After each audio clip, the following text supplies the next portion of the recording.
大家问千万字，大家要跟大家做伙来捌一日新闻，不时报道人看到山姜仔。今仔日要甲大家小解这一日，咱同齐来看到，这就是姜山姜仔的姜，读各样姜第一条。姜仔拢是一款食冷的动物，规身躯的毛底底是咖啡色，若讲的头壳顶有角，和狗仔差不多大小，吠的声音和狗仔嘛相像，骹手真美。一般拢是出现伫透早或者是尾仔马，较接出现伫咧叶贴的山内。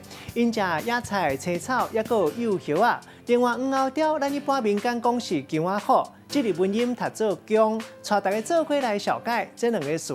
头一个姜仔，也就是山姜仔；第二个词读做姜仔寮，这是南投鹿谷的旧地名。传讲过去有发现过姜仔出现。另外，高雄美浓甲新北市同款有一寡地头，或做姜仔寮。咱用一句话来举例，甲这两个词甲做伙。譬如讲，咱知影南投鹿谷永过旧地名是姜仔寮，传讲有真侪山姜仔。因为这几年来保育工作有成绩，愈来愈侪人伫咧野外看到山姜仔。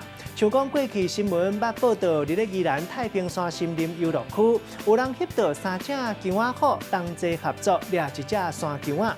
今仔日小解这一日读做姜，这是读白音；另外文音读做姜，提供给观众朋友来参考。